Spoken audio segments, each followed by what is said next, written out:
5일차 원고 읽기 시작하도록 하겠습니다. 지금 현재 치아 교정하고 있고요. 그리고 저번처럼 계속해서 뉴스 읽기를 해보도록 하겠습니다. 우선은 녹음기를 좀 켜볼게요. 제가 맨날 녹음기 켜놓고 끄는 걸 잊어버려서 피드백하고 나서 얘기했던 게 다 녹음으로 들어가는데 제가 읽는 목소리하고 또 이렇게 설명할 때 목소리하고 조금은 다른 것 같더라고요. 그래서 평소에도 이렇게 원고 읽을 때 유지하는 발성 그리고 복식 호흡 같은 거를 평소에도 얘기할 때도 유지할 수 있도록 노력을 좀 많이 해야 될 것 같습니다. 이렇게 원고 읽을 때는 발음 같은 게 잘 지켜지는데 실제로 얘기를 할 때는 조사를 느린다던가 예를 들어서 뭐뭐 할 때는 이런 게 조사를 느리는 거잖아요. 그런 말 습관이 많이 나오더라고요. 그리고 유튜브 조회수가 지금 5일차인데 제가 들어가는 것밖에 없습니다. 사실 저는 큰 기대를 하고 유튜브를 시작한 것이 아니기 때문에 이런 반응은 당연한 거라고 생각을 하고 있었고 또 어떻게 보면 저 스스로의 만족을 위해서 하는 게 가장 크기 때문에 지금은 크게 품들이지 않고 유튜브를 만들고 있긴 해요. 그렇지만 어떻게 보면 이 영상을 혹시나 찾아보신 분들 혹은 정말 알고리즘에 의해서 어떻게 우연찮게 들어오신 분들이 있다면 치아 교정하면서 어려웠던 것들 그리고 또 어떻게 하면 좀 더 나아질 수 있는지 그런 것들 많이 공유를 해드리고 싶습니다. 나중에는 저처럼 순측 교정하는 분들 말고요. 이제 저처럼 설측으로 교정하는 분들 말고요. 이제 순측으로 입술 쪽으로 하시는 분들 밖에 한다고 하잖아요. 쉽게 얘기하면 그런 분들하고도 얘기할 수 있는 시간 마련 좀 해보도록 할게요. 그럼 오늘 녹음기 켰고요. 한번 연습을 해볼까 합니다. 여러분들도 이렇게 치아 교정하면서 발음에 대해서 많이 고민을 하고 계시고 있다. 그러면 뉴스 원고 같은 것들을 많이 읽는 연습을 해보면 좋으실 것 같아요. 정 안 되면 그냥 가장 근처에 있는 책을 집어서 읽는 것도 소리내서 읽는 것도 큰 연습이 됩니다. 시작할게요.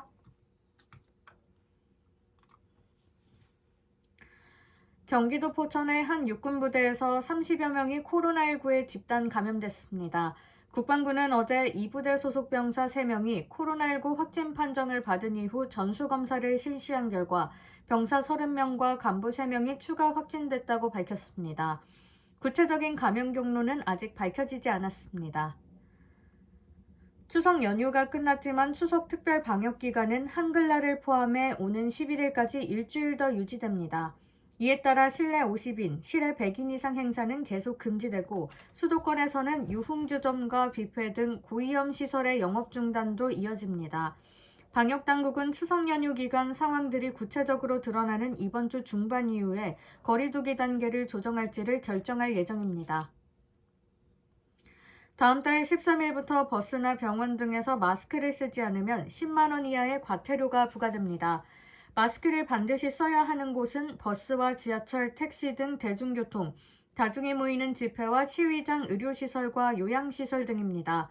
다만 만 14세 미만 또는 장애인, 의사의 소견에 따라 마스크를 쓸 경우 호흡이 어려운 사람과 방송 출연의 경우 등은 예외입니다. 5.18 당시 헬기 사격과 관련해 고 조비오 신부의 명예를 훼손한 혐의로 기소된 전두환 씨 형사재판에 대한 결심 공판이 오늘 오후 광주지방법원에서 열립니다. 오늘 결심 공판에는 전두환 씨 측 증인인 신현목 전 국방부 5.18 특조위 조사팀장이 출석해 신문이 진행되고 이어 검찰의 구형과 전 씨 변호인 측의 최후 변론이 있을 예정입니다. 오늘 재판에는 검찰 구형량에도 관심이 모아지고 있습니다. 2년 전 강원도 인제에서 발굴된 6.25 전쟁 전사자 유해의 신원이 확인됐습니다. 잠깐만요. 이게 녹음이 멈췄네요. 다시 할게요. 2년 전 강원도 인제에서 발굴된 6.25 전쟁 전사자 유해의 신원이 확인됐습니다. 국방부 유해발굴 감식단은 2018년 6월 강원도 인제군 서와리에서 발굴한 유해를 유가족의 유전자 시료와 비교 분석한 결과 고 민영승 하사로 신원이 확인됐다고 밝혔습니다. 고 민영승 하사는 국군 8사단 소속으로 6.25 전쟁에 참전해 1951년 8월 21일 강원도 인제 서와리 일대에서 벌어진 노전평 전투에서 전사했습니다. 국방부는 유가족과의 협의를 통해 고 민영승 하사의 귀환 행사와 안장식을 치르고 국립현충원에 유해를 안장할 예정입니다. 서울시가 코로나19 방역을 위해 한글날 집회를 원천 차단하겠다고 밝혔습니다. 박유미 서울시 재난안전대책본부 방역통제관은 한글날에 10인 이상 집회 52건이 신고돼 있다면서 경찰과 공동 대응하겠다고 말했습니다. 서울시는 어제 종교시설 505곳을 현장 점검한 결과 3곳이 방역 지침을 위반했다면서 고발 등 후속 조치를 하겠다고 설명했습니다. 검찰이 사자 명예훼손 혐의로 재판에 넘겨진 전두환 전 대통령에 대해 징역 1년 6개월을 구형했습니다.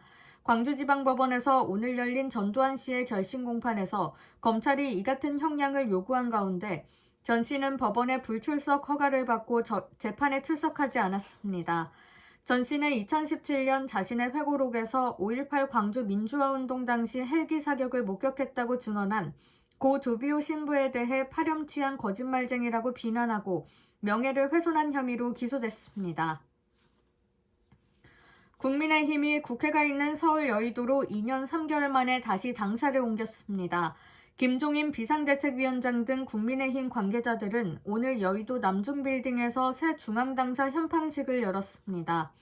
김 위원장은 넉 달 전 비상대책위원회를 만든 뒤 당명과 당색에 이어 당사까지 바꿨다면서 새로운 각오로 국민의 신뢰를 얻어 향후 서울과 부산시장 보궐선거, 이어지는 대선에서 승리하겠다고 말했습니다.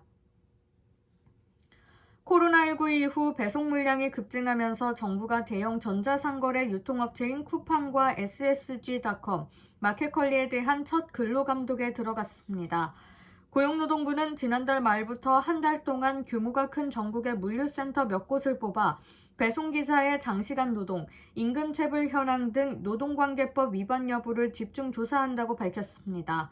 고용부 관계자는 코로나19 영향으로 온라인 주문이 급증했고 배송기사의 노동 환경이 나빠질 우려가 있어 예방적 차원에서 조사한다고 설명했습니다. 오늘 오전 11시쯤 인천 남동구의 한 아파트 4층에서 불이 나 10여 분 만에 꺼졌습니다. 이 불로 집안에 혼자 있던 중학생 13살 A군이 온몸에 화상을 입어 병원으로 옮겨졌고 아파트 내부 55제곱미터와 가전제품 등이 타 소방서 추산 580만 원 상당의 재산 피해가 났습니다. 소방당국은 큰 폭발음이 들린 뒤 연기가 났다는 목격자의 말에 따라 정확한 화재 원인을 조사하고 있습니다.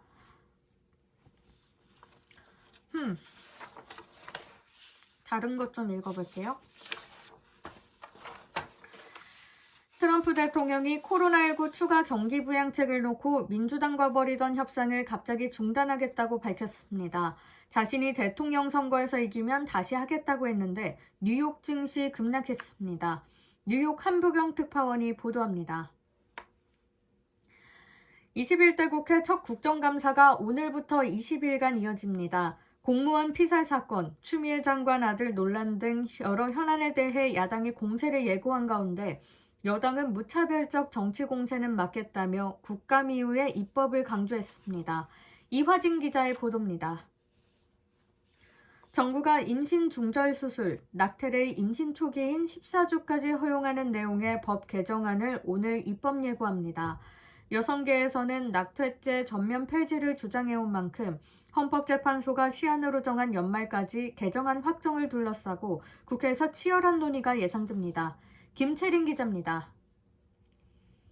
방탄소년단의 소속사인 빅히트 엔터테인먼트의 상장을 앞두고 진행된 일반 공모주 청약이 어제 마감됐습니다. 증거금만 58조 원 이상이 몰릴 만큼 개인 투자자들의 참여 열기가 뜨거웠습니다. 아이고. 약간 사례가 걸렸네요. 다시 해볼게요. 실제로는 이러면 안 되겠죠? 그런데 앞서 SK바이오팜, 카카오게임즈 같은 종목의 공모주가 어떻게 배정됐는지 들여다보면 개인 투자자들이 주의해야 할 점도 있습니다. 박예원 기자가 보도합니다.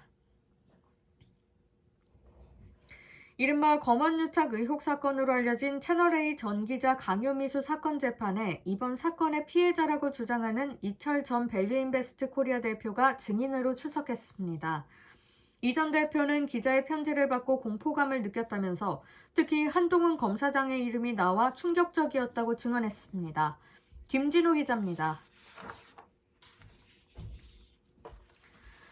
최영우 국민의힘 의원이 조성길 전 임시대리대사의 한국 망명 보도에 대해 그의 딸이 아직 북한에 있다라며 가족의 안전을 위해서라도 관심을 자제해달라고 밝혔습니다. 태 의원은 탈북 외교관들의 거취에 따라 북에 있는 가족에게 가해자는 처벌 수위가 달라진다며 조성길 본인 동의 없이 관련 사실이 언론을 통해 무분별하게 노출되는 것을 염려한다고 덧붙였습니다. 김기현 국민의힘 의원은 지난 6월 말 LA 총영사관에서 파견 근무를 하던 국정원 소속 고위공무원 A씨가 영사관 내에서 계약직 여직원을 강제 성추행했다고 폭로했습니다. 부총영사급 직책이었던 A씨는 직원 회식 뒤 영사관 내에서 여직원을 성추행했고 여직원은 사건 직후 현지 경찰에 고소한 것으로 전해졌습니다. 외교부는 7월 말 A씨를 한국으로 소환 조치했지만 별다른 징계 없이 직무에서만 배제한 것으로 알려졌습니다. 수사를 맡은 한국 경찰은 A씨에 대해 강제추행 혐의를 적용해 기소 의견으로 검찰에 송치했습니다.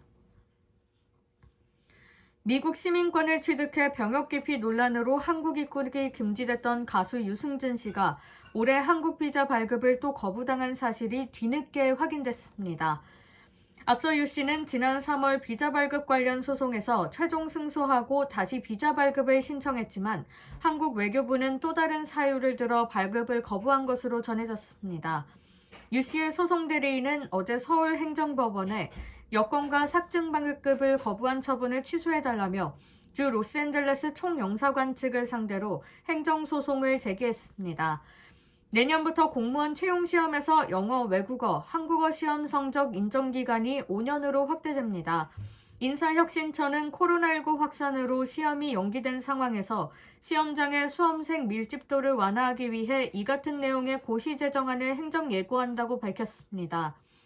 이번 고시는 20일간 의견 수렴을 거쳐 이달 말 확정되고 내년 시행되는 시험부터 적용됩니다. 인사처는 이번 조치로 내년도 시험 응시료 약 25억 원이 절감되는 등 수험생의 경제적 비용이 줄어들 것으로 기대했습니다.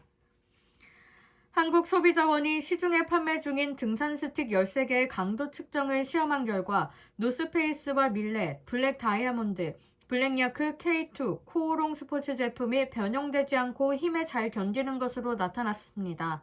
특히 반복된 힘에도 견디는 정도를 측정한 내구성 실험 결과 모든 제품이 변형이나 파손이 발생하지 않아 준용 기준인 독일 표준협회 기준을 충족한 것으로 나타났습니다. 그러나 손목걸이 하중 강도 실험에서는 콜핑 제품이 일정 힘 이상의 하중이 실리자 손목걸이가 풀린 것으로 나타나 독일 표준협회 기준에 미치지 못한 것으로 나타났습니다.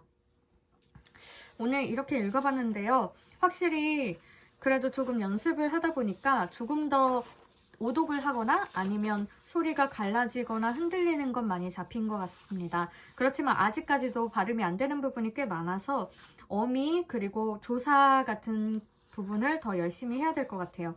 그리고 처음부터 문제가 있었던 시옷 발음 그리고 지읒 발음은 아직까지도 완벽하지는 않은 것 같은데 더 열심히 계속해서 말을 여러 번 반복을 해봐야 될 것 같습니다.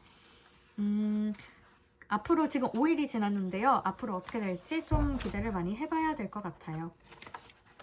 그리고 저는 연습을 계속 할 예정이고요. 그리고 앞으로도 혹시나 궁금한 점 있으면 댓글로 많이 남겨주시면 감사하겠습니다. 그러면 다음에 또 뵐게요. 화이팅 하시고요. 발음이나 발성 같이 꾸준히 연습을 해봅시다. 안녕!